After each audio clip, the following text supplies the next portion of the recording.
Let's get right into Australia's economic mystery. For decades, the Australian economy seemed, well, completely invincible. But lately, the engine has been seriously sputtering. We're going to use the data to figure out exactly why this famously robust economy has suddenly stalled out. They call Australia the lucky country. And honestly, it's easy to see why. They pulled off an absolutely unprecedented run. No recessions. They grew every single quarter from 1991 right up until the 2020 pandemic. That is the longest consecutive growth streak in world history. They breezed past the Asian financial crisis in the late 90s. They sailed right through the 2008 global financial crisis. Basically, they made economic growth look completely effortless. So, how did they pull it off? Well, it was fueled by a really rare combination. They had this incredible dual engine.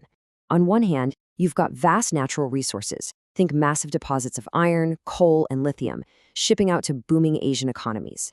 But it wasn't just a giant mining operation. To balance all that out, they also built a world-beating advanced domestic economy. We're talking highly developed services in education, tech, and finance. And this dual engine generated a staggering amount of wealth for the average citizen. To put it in perspective, a recent UBS report found that Australians hold the third highest median wealth globally. They're sitting right behind only Luxembourg and Belgium.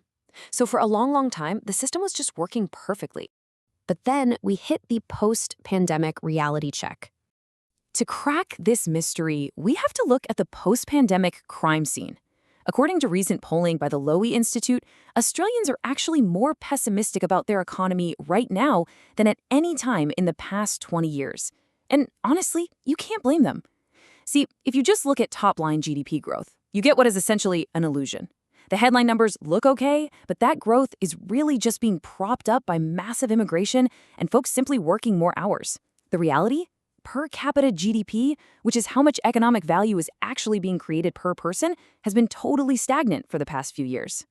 The most painful piece of evidence here comes from OECD data, showing that Australian real wages have actually fallen by about 5% since the pandemic. Think about that. After accounting for inflation, the average worker can buy 5% less stuff than they could just a few years ago.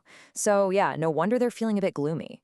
So the multi-billion-dollar question we have to answer in this explainer is what exactly suffocated the Australian economy? How do you go from 3 decades of unstoppable growth to falling real wages and a totally stagnant per capita economy? Let's round up the usual geopolitical suspects first. Whenever a major economy stumbles, it's natural to look outward, and we definitely have to acknowledge some external pressures here. For example, former U.S. President Donald Trump's tariffs hit a major non-Asian export market for Australia. Then, on the other side of the world, you have Beijing's economic slowdown and its really intense push for self-sufficiency, like the Made in China 2025 initiative. Since China is Australia's biggest export market, those factors caused Australian exports to China to peak in 2023, shrinking Australia's trade balance. But here's the twist. While those geopolitical issues absolutely play a part, the data tells us they're mostly red herrings. The real culprit isn't sitting in Washington or Beijing. It's actually a surprisingly mundane, domestic issue that's quietly eating the economy from the inside out. And that true culprit? A massive lack of investment. The root of this economic stagnation is deeply structural. Check this out. Since 2013, private sector investment in Australia has basically fallen off a cliff. It trended down by about 25%. Before 2013, it averaged about 17% of total economic activity. After 2013, it dropped to just around 13%. That is a massive chunk of capital simply vanishing from the productive economy. And it actually gets worse. If you pull mining out of the equation, the drop is even more severe, falling from 14% down to just 10%.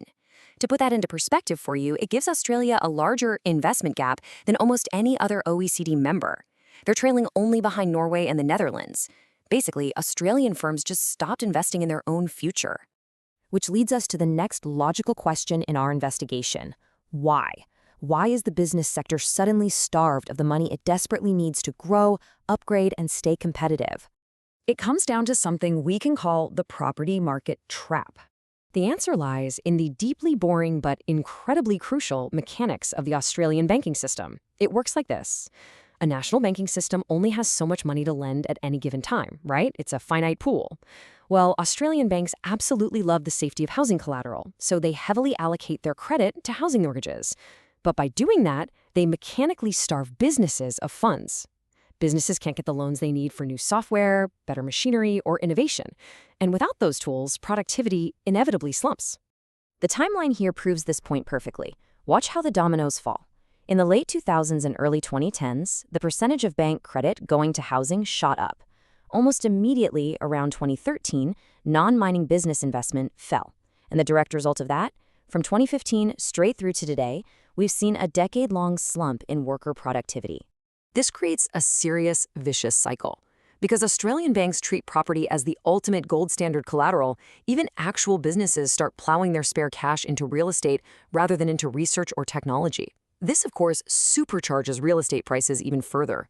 And since Australia lacks a massive non-bank capital market, like the diverse venture capital networks you'd see in the US, businesses don't have anywhere else to turn for funding. Everything just gets sucked right into the housing black hole. So, what is the true cost of all this low investment? Well, let's look at the ultimate impact on the average citizen today.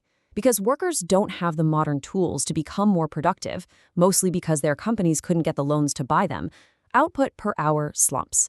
Now, when wages inevitably rise to try and keep up with the cost of living, but worker output isn't increasing, you get what economists call sticky inflation. It means there's more money floating around the economy, but less actual stuff being produced. That sticky inflation is exactly what's driving down real wages right now and making people feel so pessimistic. Ultimately, this explainer serves as a stark warning. The Australian mystery highlights the severe macroeconomic dangers of a national housing obsession. When an entire banking system and corporate culture prioritize property over productivity, the whole economy eventually stalls out. It leaves us with one vital question to ponder. If a nation's wealth is entirely locked up in its houses, who is actually left investing in its future? Definitely something to think about when you look at your own local economy. Thanks for joining me on this explainer, and I'll catch you next time.